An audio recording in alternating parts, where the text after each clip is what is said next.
Coming up on this episode of the IoT Inc. Business Show. When you think about connected manufacturing, it's about connecting OT and IT. It's about connecting production systems to core business processes, including end-to-end visibility. So you could also say shop floor to top floor. This is also maybe now a high level, but if you go a level deeper and you talk to the customers, what is currently driving them on manufacturing, one is obviously operational effectiveness. So how can I increase my efficiency? How can I increase the speed level of automation? There's no secret that the IIoT is enabling manufacturing to go through its next revolution. Some call it Industry 4.0, but it goes further than the shop floor. The Industrial Internet of Things is virtualizing the entire manufacturing industry from supply chain to factory to distribution, and along the way is having a profound effect on the workforce and the equipment used. In this episode of the IoT Business Show, I speak with Tanja Rueckert about the hot topics of connected manufacturing and asset intelligence. All this and more on this episode of the IoT Inc. Business Show.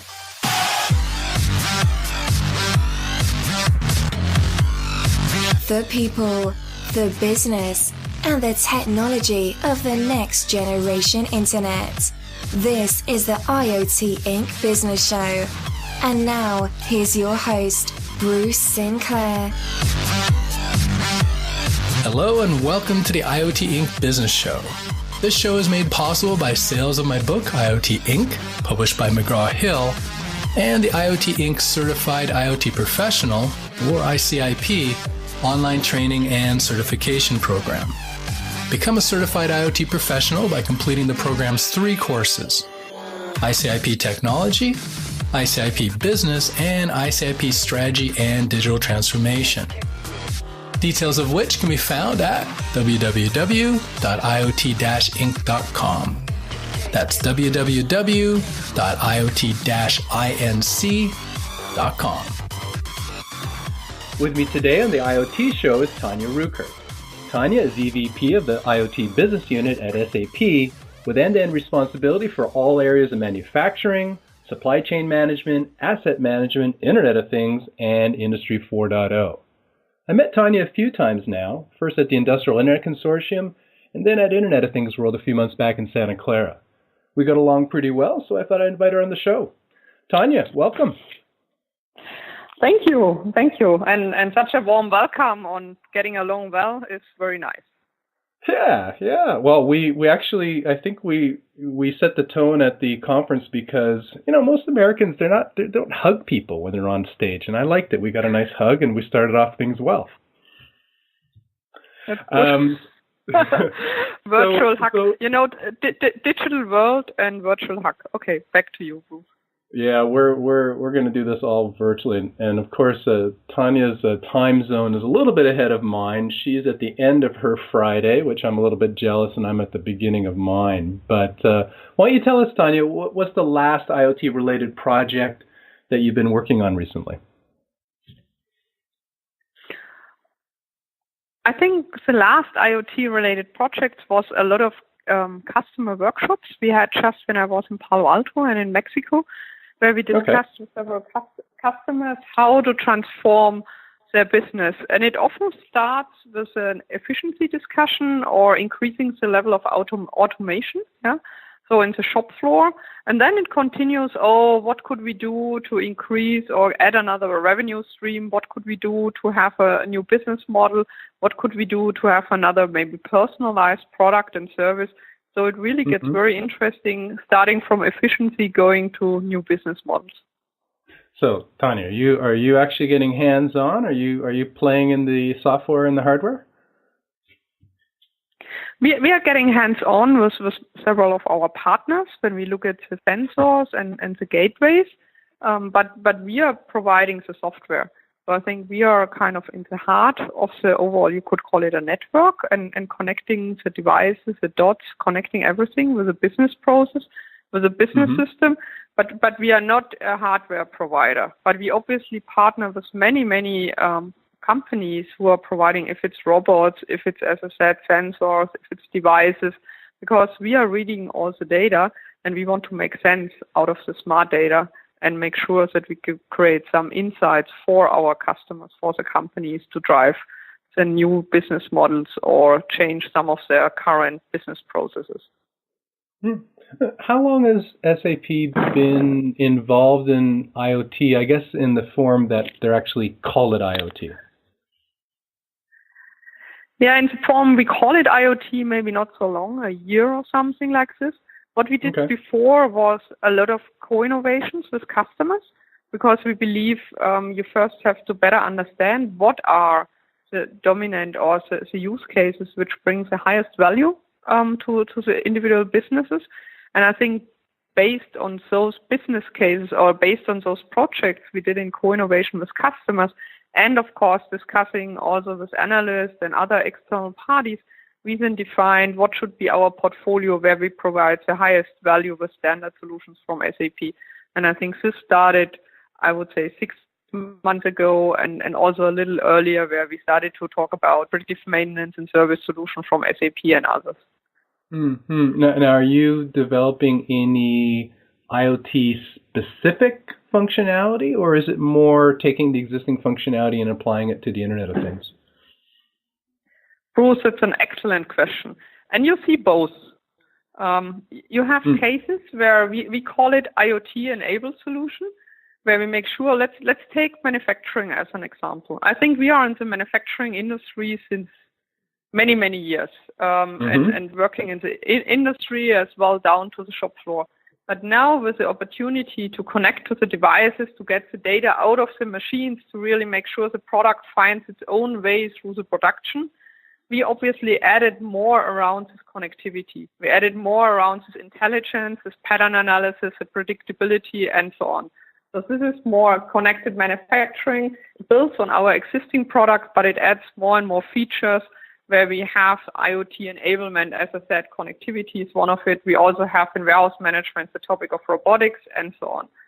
But we also have products which were not possible before, because before we could not analyze those huge amount of data or put predictions on. Machine learning was not known about getting the right data from the machines getting more intelligent. And one easy example is here predictive maintenance and service. Obviously, it also uses data from our plant maintenance. It also uses data from our customer and service system. But it really on top has predictive algorithms and connects the different dots from the machine, extends the lifetime of the machine. Sometimes we should think of machines like getting more and more human. Yeah, you have to think of a doctor, a health status, and lifetime extension. And those are new applications which were not possible 10 years ago. No, I like that analogy. So we're going to get into the use cases in a bit, but I guess I want to just understand, and as much for myself as the listeners, is okay. I know SAP has HANA, so you've been alluding to it a little bit in terms of the analytics. It has the business system connectivity. You're saying you've got you've been adding new functionality to be able to connect to different devices to bring in the data. So at a high level, is SAP providing an IoT platform, a middleware to connect it all together, or maybe just educate me a little bit in terms of what is it that SAP is offering? Yeah, happy to, Bruce, and I love how you started the question. I would almost, if you have not such a great role and job already, I would offer you a job, because you highlighted the key differentiators or the key advantages of SAP. We are the ones who can map the data from the device to the business back-end data, to the ERP master data. Because we have the business back-end to a large extent, and we understand what is happening at the front end. This is one element. Another one is in-memory technology. And in-memory technology to analyze data and to really get fast insights, making analytics on top, and connected them again to the business backend. And last on this topic is also with in-memory technology to some pre-processing. And then we obviously bring our industry expertise, the business processes, and those technologies together and marry them up in solutions. And that was your question. So what is SAP offering? So we are coming from the business process. So what we have is we developed out of the use cases, we developed several of our IoT application solutions. I mentioned predictive maintenance and service. We also have one which analyzes the data of the vehicles, does fleet management. So you think about hundreds of land machines and so on.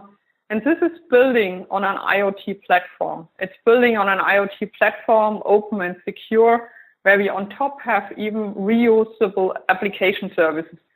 Because I must admit, when I got all the different teams working on IoT solutions in SAP, one topic I realized is we had quite some duplications. So there are some topics which are needed in each and every IoT application over and over again. And what we are offering to our customers, partners, ecosystem, startups, is a layer of reuse services that they can very fast, easily build new applications. And then we also have some intelligence at the edge processing, where we do make sure that we are not collecting all the data, because no one really needs all the data, but make some pre-processing selections on the gateway with the data we need and some streaming. So it's in total an end-to-end solution. But as you can imagine, we work with a lot of partners, because some topics, if you think about the entire IoT stack, like the telco part or connectivity part, is something we are not covering. So we cover the software solutions along the stack. Okay. So you're writing, so if you're going all the way to the edge and doing some edge computing kind of in the foggish layer, so that means you're providing some software to run on partner hardware that is like gateways, like you were saying? Yes, exactly. We are running on the gateways. We are not running on the sensors directly, but we are running on the gateways. We also work with partners like Intel or others together to make this pre-validated, pre-tested for our customers. But I think the message is important, and that's why, thanks for the question. We come from the application, the business process space. We go down to the platform, including application reuse services that you can easily build applications on your own. And we have elements where we use in-memory and streaming technology at the gateway, at the edge, to make sure that we get the right data.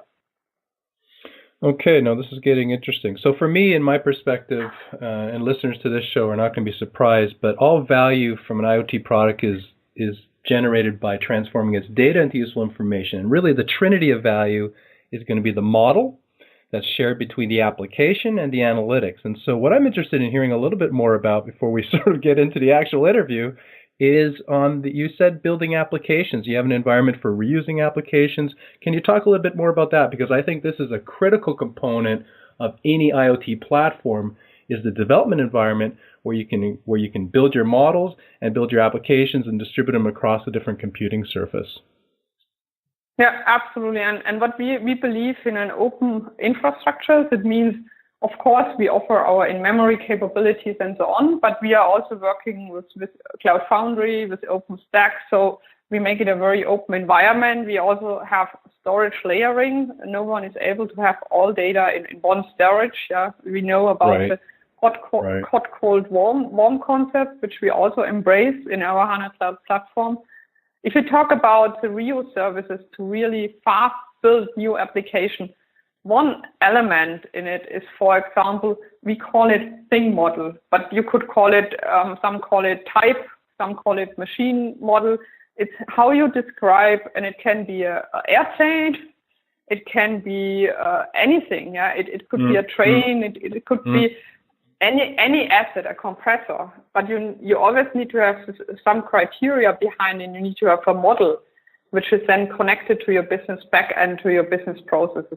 So this is something what we provide here, the semantic layer, for example, in this application reuse services. We also talk about onboarding of devices, but also onboarding of business partners. Those are just some examples which we have seen that we need in all application, and it would be a waste of time for a developer to just develop it over and over when it can be provided centrally and they can just reuse it and focus on the differentiating part. Yeah, no, and I like the concept, and it's a very important one. I call it a software-defined product. Some people call it the digital twin, which I'm not a big fan of. You're calling it the thing model. But most important here, though, is like what Tanja is saying, is that you're modeling a representation. Now, what's a little different here is we've been doing parametric models for a long time. We've been doing CAD models for a long time. But what we're talking about here is modeling the incremental value that the IoT product is going to provide, right? And so having that environment, and I like that, the thing model, is something that's super important. And again, for everyone listening, when you're evaluating an IoT platform, and I'm in no way promoting SAPs, but I'm kind of discovering this on the line as we go along. But you need to look at this model development environment, how the application wraps around it, and how the analytics, which I'm assuming HANA is going to be able to access these same models to build them up, to make them better, and then to analyze them for things like predictive analytics. So yeah, that's interesting. Anything else about the thing model? I would love to add something, because I think you triggered also. So you mentioned some companies also call it digital twin, where I agree, but I think digital twin goes even beyond, because if you do it in a good way, you could do remote inspections and so on. And maybe you have seen that SAP has acquired a company called Fedem in Norway, and they are specialized. It's very interesting. They are specialized in structural integrity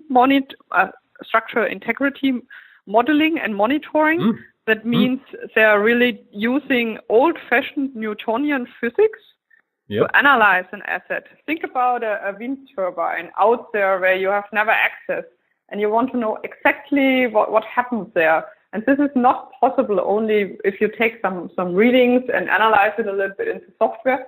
You really need to understand how the material feels, how it behaves, what happens to it. And this is something which this company has really 20 years of experience or more. They're also working with several universities. And we are building this in our predictive maintenance and service solution, as well as will offer our own solution just to monitor and model structural integrity. And it will be of materials, and it will be, of course, also part you can imagine of Industry 4.0 shop floor when you want to analyze materials, what happens to them during production. Maybe I'm going now too far, but it's really something no one else has, and people just look at the digital twin, and we maybe should call it true digital twin or Newtonian twin, or because it really reflects the reality using also material insights, or the insights from the material itself. Yeah, no, that's really important, and I think anything that you can do, and so we'll put. I think you said Fidin. We'll put the link to the company in the show notes so our listeners can go there. But anything you can do to augment the modeling, and again, what's important here is the model in such a way that it can be interrogated by both the analytics and by the application. But anything you can do to increase the realism of that, and this sounds like an interesting one because, hey, I'm a lover of Newtonian physics as much as the next guy. It sounds like it would make it, a little bit, even a little bit more. I do have a question though, because I asked a lot of people this, and one last comment on this topic, and then I'm quiet and let you guide. What I think what you said is important, that it comes from the machine, from the asset, it goes through the analytics, and then it goes to the business process. And some people think it stops at the dashboard or analytics, but then you only have a silo optimization. You have not a change of your business process, which is, I think, is the key. And the more often you go through this loop, the more intelligent your system gets, the less human intervention is needed, and the higher level of automation. So I think this is a very fascinating topic. And as I said, sometimes some solutions end at the dashboard or a little analytics on some of the machines, but this is not the true value. The value is end to end. Yeah, and I'm gonna, I've been meaning to do this for a little while, and I'm gonna start digging into the modeling component in the show, and maybe then I'll ask you for a reference at your Finnish company at Fin10, because it is super important. And it's one of these things, and you saying going back to the business process and the iteration and the whole iteration cycle, It's one of the things that is not really discussed in the Internet of Things, right? Most of the time we're talking about the things, which is not where the value is, specifically from a business point of view. And the value, again, is going to be when you do model the value that you're trying to create, and then you can use it within the real environment. So, yeah, I mean, I'd like to talk more about this, but I think we need to move on, and I'm going to dedicate. But I will, I make a promise to everyone listening, as I am going to dig into this topic with a series of podcasts because it's that important. Tanja, so you just reminded me, and I think you're probably maybe one of the best people in the world to ask this, but can you compare a lot of I'm Canadian, but I'm in the U.S. But a lot of North Americans, I guess, are confused between Industry 4.0 and Internet of Things or Industrial Internet of Things. What's Tanya's kind of version of the difference, or are they the same? Yeah. So I give you my version, and then I can share you in some countries it's taken in a different way. So Industry 4.0 is kind of the digitization of manufacturing. So it's really focusing on shop floor and everything what is around there. Internet of Things is broader, and Internet of Things has two flavors. One's the consumer Internet of Things, and the other one's the industrial Internet of Things. And if you talk about the industrial Internet of Things, we talk about everything along the value chain. It's not only the shop floor, it really goes also into logistics, so the logistics network or transportation optimization, fleet optimization, so connecting all the different solutions. So this is, and I think you can also look it up, so Industry 4.0 focus more on manufacturing, production shop floor, and IoT is broader. This is the official definition, but I know that in many countries it's kind of seen as the same. So I think if you talk in China or in Japan, people talk about Industry 3.0, but they really mean the optimization of the entire value chain and not only focusing on manufacturing. So this is kind of a little different by country and maybe even by group. No, that's helpful, and I think that's a great way to put it. It is a subset theoretically of the IIoT being focused just on actually where it's happening, where the stuff's being made. But like you said, that's just one component of the entire supply chain. So yeah, no, thanks for that. Well, okay. No, go ahead. No, I was just wanted to add. You could also see it when you look at the different initiatives. So if you look at the Industrial Internet Consortium, where I have the honor to be vice chair, there we came more from the software and the industrial internet, where Platform 4.0, which is driven also by Architect in Germany, and so on, came more from the manufacturing production part. But now we are converging, so it's becoming closer and closer, and we even have a joint event just now in September upcoming where we bring again Platform 4.0 and Industrial Internet Consortium together. So often it starts in different areas, but it comes at the end together. Yeah, no, actually, I'll put a link, although, some people obviously will be listening to the show after the event is over, but I'll also put a link to the show because I did hear about that when I was at the last IIC meeting. And that's interesting because what you're kind of indirectly saying is the IT-OT convergence in a way, whereas Industry 4.0 or the 4.0 platform kind of comes from the OT world, the operational technology world, and where maybe the Industrial Internet Consortium is coming at it from more of a software or an IT perspective. So that sounds like a pretty good marriage there then. Yeah, and you can see it also if you look at the reference architecture. If you look at the IIC reference architecture, you see more software objects modeling, kind of the origin. And if you look at the RAMI of the reference architecture of Platform 4.0, it has more the manufacturing production terms. But at the end, I think they're complementary. And I know there are sometimes voices coming up with competing, but this is not at all the case. I think it's very complementary and great collaboration between the two initiatives. All right. Well, let's start. Tanja, tell me a little bit about yourself and tell me a little bit about your background in IoT. Myself. So I'm at SAP responsible for all software solutions around Internet of Things, Industry 4.0, but as well the extended supply chain, because we at SAP see that the impact of IoT and Industry 4.0 is highest in the manufacturing industry, in the value chain along along in one company as well as cross companies. So it also goes to logistics, it also goes to the warehouse.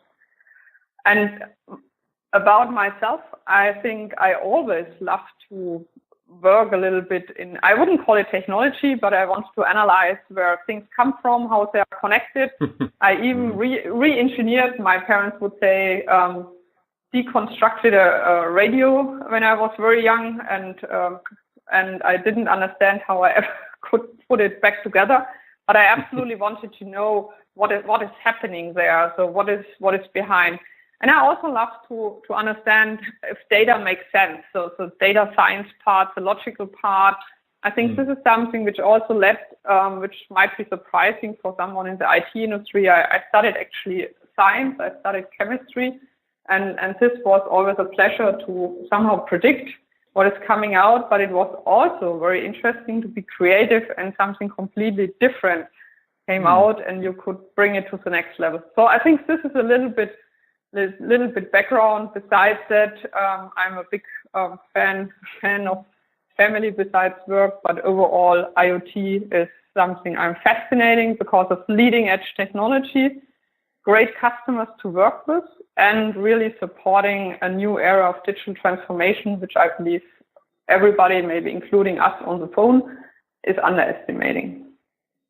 Yeah. No, and I kind of feel like I found a home at IoT as well, because I share a lot of your similar sentiments with just the discovery aspect, the analytical aspect, and just the breadth of it as well, just that it covers so many areas. So yeah, I see the attraction. Well, why don't we start? Let's talk about a few use cases. So we've been talking a little bit higher level, although we've been digging in at one of my favorite subjects anyway, the modeling. But let's talk about, you mentioned connected manufacturing, and we've talked it in the context of 4.0 a little bit. So can you maybe just describe what is it? Let's start from the basics. What is it, and kind of take it from there from an IoT perspective.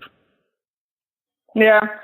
So when you think about connected manufacturing, it's about connecting OT and IT. It's about connecting production systems to core business processes, including end-to-end visibility. So you could also say shop floor to top floor. This is also maybe now a high level, but if you go a level deeper and you talk to the customers, what is currently driving them on manufacturing, one is obviously operational effectiveness. So how can I increase my efficiency? How can I increase the speed level of automation? Next one is consumer centricity.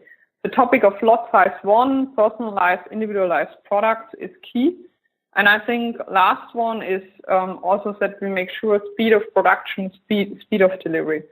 And this, I think, comes all together in the solution we are offering. We have a direct connection to the machine level to get all the data we need for coordinating and steering the entire manufacturing system. We also have a direct link, and we even had a showcase at Hannover Fair where we showed that a personalized customer order goes in and it directly connects to the machine. It even does not need any SCADA system in between. So it simplifies the overall landscape and has then a kind of a mass production with customization with lot size 1, so mass customization. And we had a feature in that if you need a spare part, that we also did a 3D printing. And this is a model we have even now in Waldorf and can show whoever is interested and want to come. And in Hannover Fair, we as SAP, as IT provider, we made it with this showcase on first page of the Hannover Fair magazine. So I think it touches a lot of the topics I mentioned. It has personalized products, it has high-speed production, and it has a certain autonomy of the system because the machines talk directly to each other and to the software. That's interesting, because something that I didn't really consider it, but I guess it is an outcome of this connectivity. But this whole concept of personalized or mass customization, that's interesting. Maybe talk a little bit more about that. I guess what you're saying is because now the entire shop floor is connected, and not only connected to itself, but connected to the outside world, then you can send orders to it, right? Maybe talk a little bit more to this individualized product concept and kind of how it works. And I think you hit the point. We could do kind of configured cars many years ago, but to do it for, I would say, for low price assets, this is something we could never afford. We had the mass production maybe in some countries, and then we had the specialized production in some others where you could say, okay, this is worth the higher price. If we now think of combining the two, which was not possible before because it needs to happen without human intervention. Also, you need to have the same speed, the same model for low value assets or low cost assets. Otherwise, it's not working, low cost products. And this is what is now possible. If you combine the high speed, if you combine the direct integration to the individualized customer order, and make sure all the different dots are connected, you are able to really come up with a millisecond high-speed assembly and production line, which at the end, and we did a key chain when we were at Hannover Fair, which is really not very expensive. And I believe so mass customization together with 3D printing are two topics which will revolutionize the way manufacturing is done. And I could also see some impact on how manufacturing is distributed around the world, because you have the chance to bring back some of the manufacturing to the industrial countries if you have mass customization at a similar price point as you have in other countries. That's right. I mean, that's one of the outcomes is that you can distribute it anywhere. But I am interested, because it's not, I guess once the machines are being computationally controlled, okay, that's been done for a while. But once you can give them custom orders, which I guess is a little bit new here, then it's not going to really take that much more time. Let's say if you maybe paint it this way, or you design it this way, or you add these parts in a particular way, because it's just part of the whole assembly line. And I guess I never thought it through, or maybe it's the first time I heard it, but that does seem to be a logical drop from having this connected manufacturing. And I guess I have heard it before. I kind of also like the concept of the factory as a product, which is really, in a sense, I guess if we step back a little bit more, we're kind of talking about that too. And layering in 3D printing, which is kind of my background on the 3D side anyway, is something I love. But this whole concept of, is it a little bit different, like factory as a product, or is it kind of the same sort of thing that we're talking about here? Yeah, good question. I actually believe it's a little different because what we do is you have lot size one, but highly individualized. And so in a way, and you have it in mass production, you have it in high speed. If this is your understanding also of factory as a product, then we are together. But I think there are different definitions out there in the market, and I believe it's really something new. And we can share, if you like, the link to a video where we have recorded what we have shown in Hannover Fair, where you really start with a personalized, as consumer, you are entering your order in a personalized manner. You can configure it, and then it goes directly down to the machine, and you see how the assembly line starts to work without any further intervention of any human being. Fascinating. No, I would like to link that. We'll link that in the show notes as well. And the distributed nature of what you're saying, I guess I'm just trying to think of what that actually means. I suppose then if you're a buyer or if you're a customer, you could send your order to any factory, or it could be sent to any factory around the world that had the capabilities to manufacture it due to those specific specifications. Is that what you meant by being able to use different factories in different parts of the world, or is there a nuance that I'm not getting right now? Yeah, no, I think it's two different elements. Number one is you can do it for your own production line, what is happening in most of our cases. So consumers are ordering, they're using their web shop, and then it goes down to the shop floor, to the production line of exactly that company. You could also think, of course, in a network approach where you have maybe more offers from different manufacturers. I would say this is a concept I'm sure will come, but I have not seen it in reality so often so far. In contrast to what I said before, so mass productization, mass customization, I see more and more coming.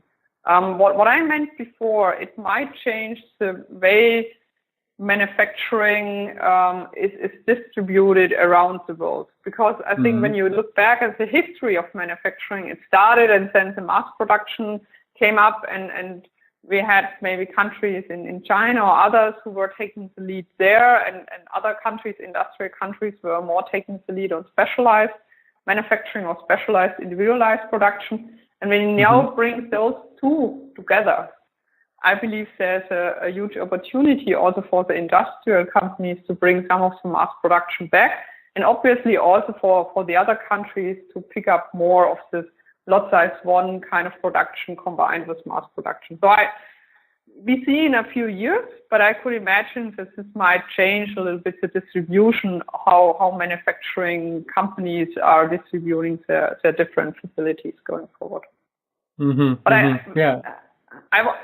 Let's go for 1 second in a slightly different direction, because what you are saying with the network and manufacturing, this is something what we see already now happening if you talk about 3D printing. And I heard before a certain excitement in your voice when I mentioned it, and what we are doing together with UPS, and maybe you heard it, that we are building an on-demand manufacturing network.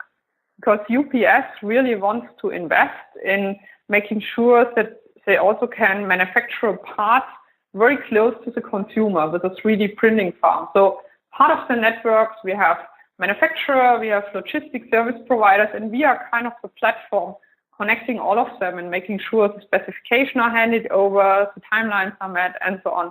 So we can also share more information there, but this, I think, is really a very forward-looking way of doing manufacturing going forward.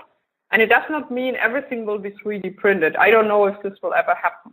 But what we see more and more, that parts are already printed, and that as delivery speed matters, that the logistic service provider or distribution centers are coming closer to the consumer, or the 3D printing farms as well.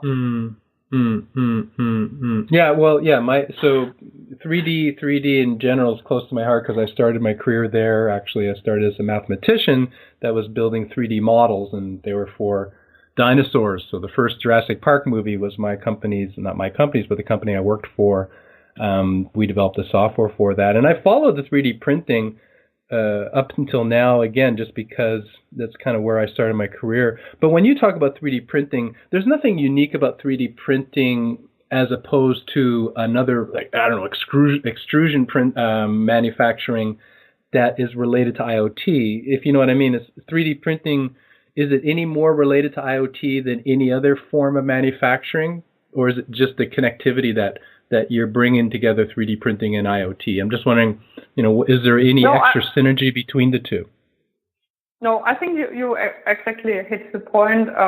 Why I brought in this example, because it really will change the way manufacturing goes going forward. One of it is getting all the information from the devices. Another one is 3D printing, and we have to be careful that we are not locally optimizing here and there the manufacturing, but really doing a complete reset on how would manufacturing in the year of 2020, or it's maybe too close, 2020, 2025 look like, and prepare for that with our software solutions. And then maybe we'll have, we'll distribute it all the way to our home potentially as well. But I guess that's sort of happening today. But I got to sort of get into it a little bit more. Well, let's switch gears. I mean, because I think I want to cover a little bit more. Let's talk about asset intelligent networks. That's a favorite subject of a lot of people. So let's do the same thing. Maybe just give us a background of what it is, some best practices. How do you actually generate value there? Tell us about asset intelligent networks. Yeah, and it's also one of my favorite topics, because one thing is what I said before. We need to think about how humans, we will change our behavior to get a better interaction with machines, and machines will become more intelligent over time, will more human-like, maybe get emotions and so on. So I think I wouldn't say that maybe become similar empathetic, but it goes in this direction. And those they will want to have also social networks. So what asset intelligence network is, it's a Facebook of machines. So all relevant data for an asset is stored there. So it's a single source of truth. And it's between the manufacturer, the service provider, the operator. And right now you have them all in different data sources, in different files. No one stores findings or learnings. And you also cannot do easy firmware updates across all machines. And this is possible with the asset intelligence network. And we had just a few weeks ago, we had an IoT Info Day here for our employees in Germany, in Waldorf. And there we had Andreessen Hauser as a company, and he was on stage with me, and he said he wants to congratulate SAP, which not always happens, to be honest.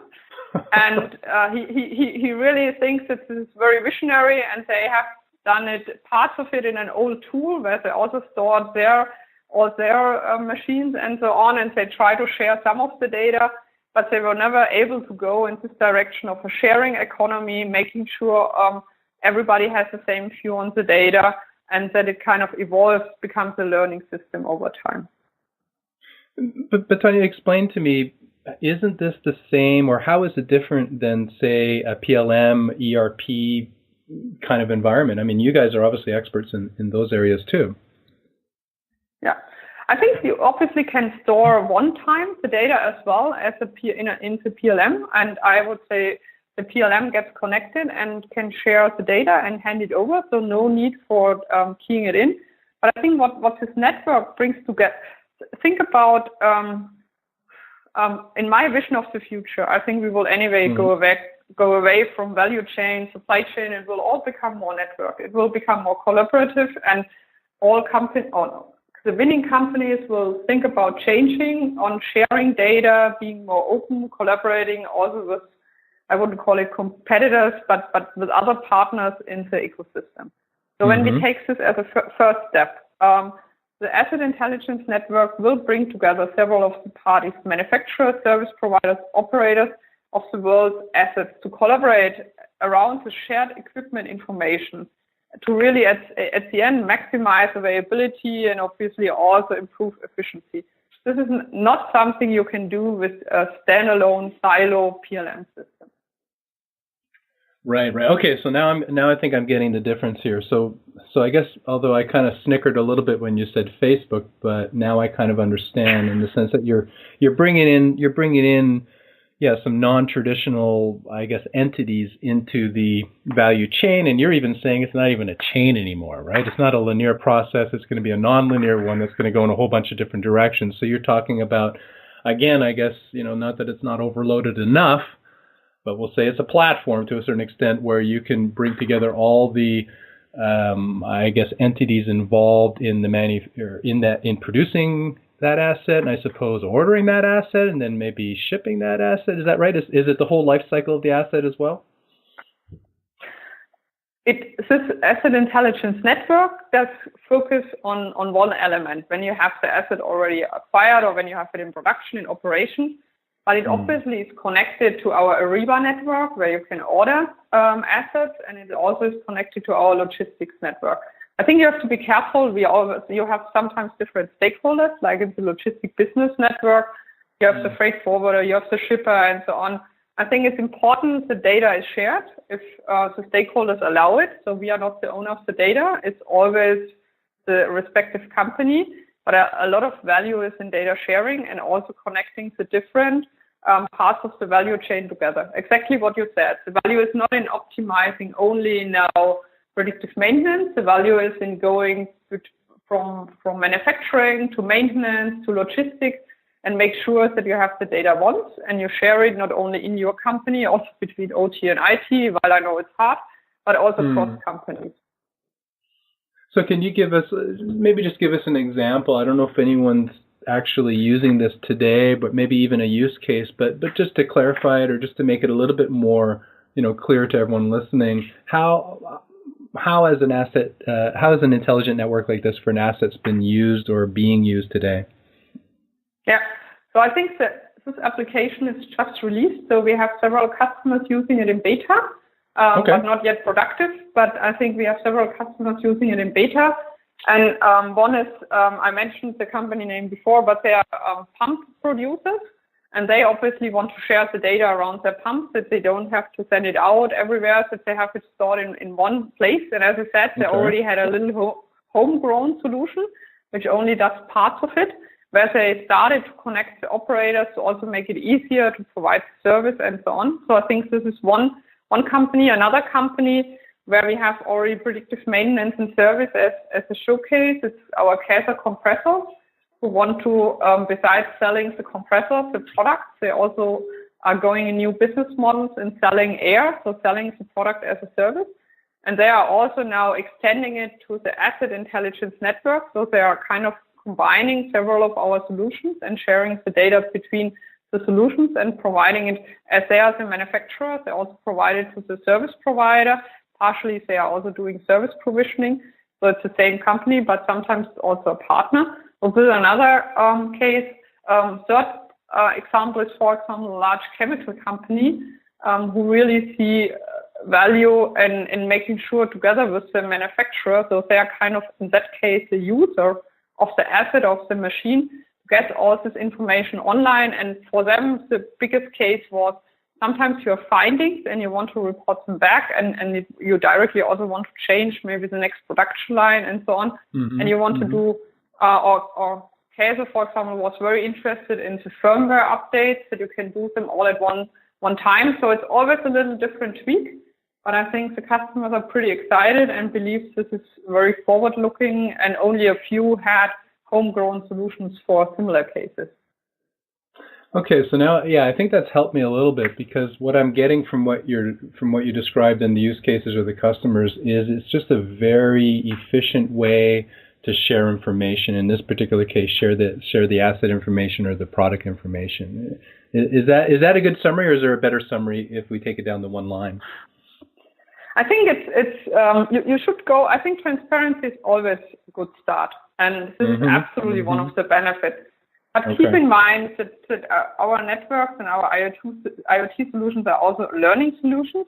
So over time, the system gets more intelligent in sharing the data and giving recommendation how to set it up, how to implement, giving recommendation what to include in the design next time.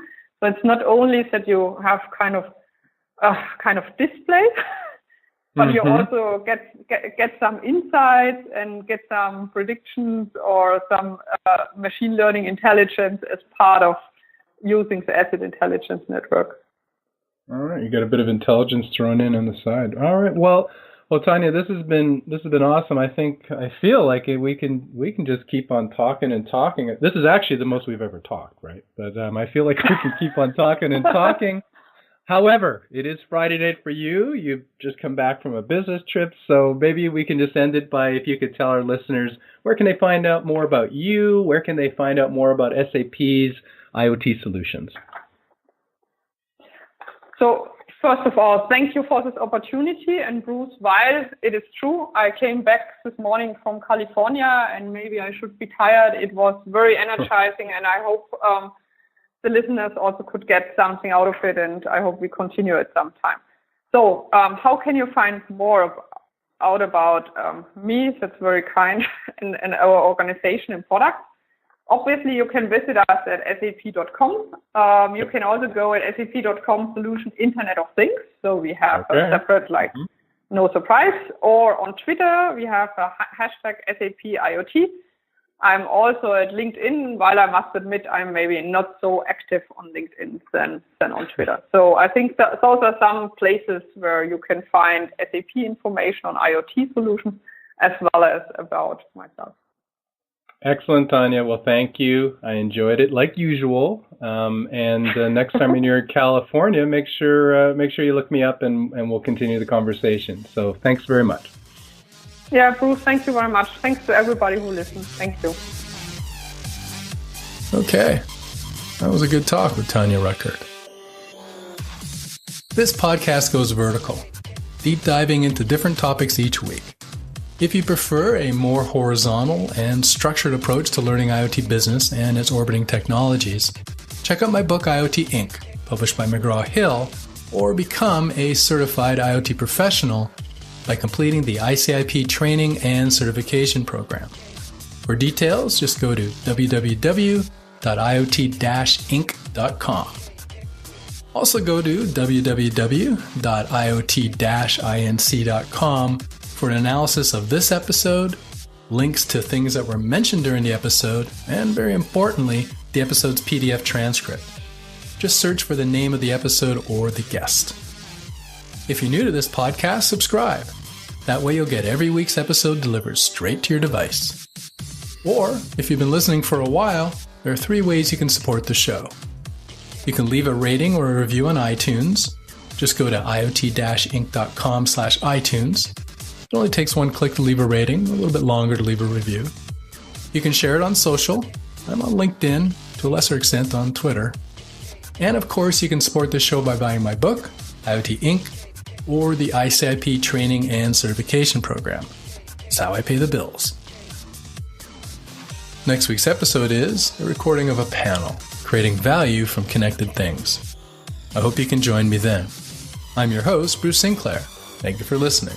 Till next week, may your path to IoT business be a more innovative one. You have been listening to the IoT Inc. Business Show.